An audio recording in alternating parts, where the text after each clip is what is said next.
opportunity to make a little bit of history with the FSIN at the signing ceremony that Chief Lonechild has just referenced with respect to our determination to reduce the gap that exists today between educational outcomes for First Nations and non-First Nations, for Aboriginal and non-Aboriginal in the province. We have a labor shortage in Saskatchewan. It varies in its acuteness. How severe that labor shortage is has changed over time, but it's never gone away.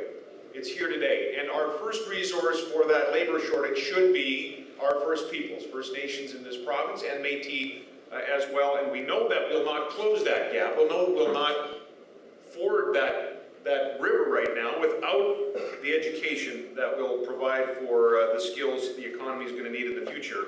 And then there are just the important social aspects of this initiative to close these educational outcomes on behalf of young First Nations right across this province. And so we're looking forward to it not just being a group that talks, Chief, but a group that acts.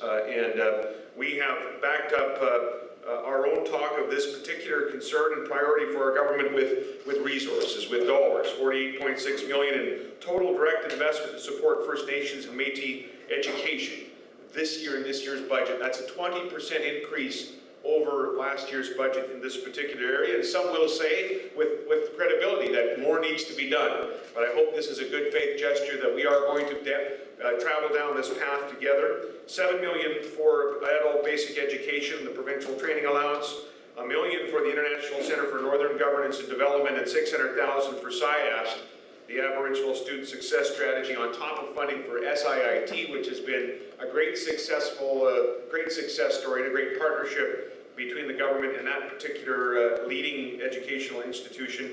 And additionally, of course, we're providing the resources necessary from government to First Nations to capacity build for your participation, FSIN's participation in the educational outcomes effort on the part of our two nations.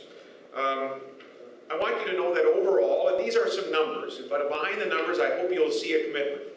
Overall, the 2011-12 provincial budget provided $167.2 million directly for First Nations and Métis initiatives across government. This is an 8.5% increase, and when you compare to every other area of government, including in healthcare, this percentage increase is higher.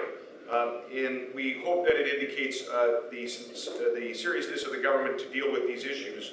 In March of 2011, another, I think, exciting development for First Nations and for the government, for the province, was the signing of the First Nations Power Authority MOU with Sask Power.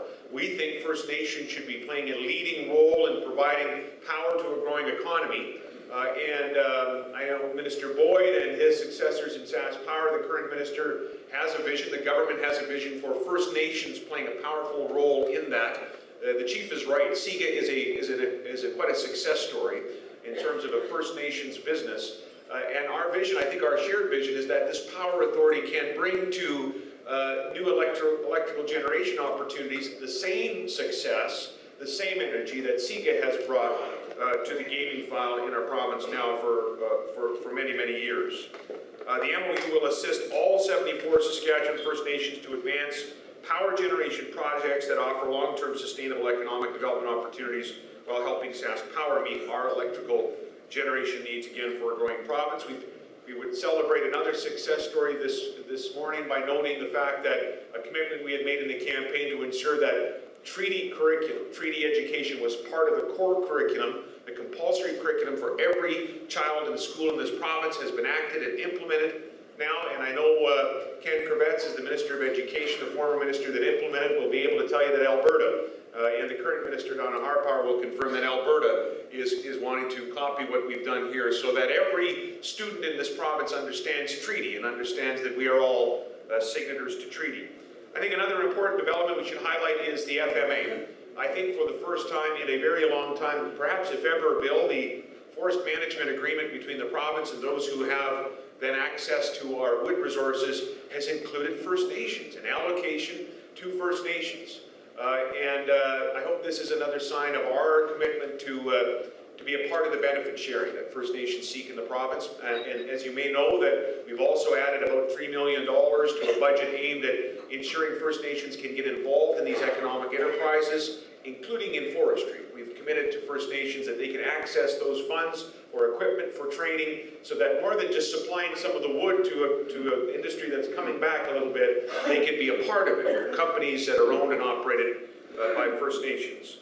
There's others in this list we could talk about, but I just wanted to share a few examples that I hope demonstrate the commitment that we have in government to dealing with a number of the very, very important education and economic development related issues that you have been raising on behalf of First Nations people through the FSIN and through individual chiefs and through tribal councils. And I want to thank you for that. I want to thank you for what has been a very straightforward and honest dialogue.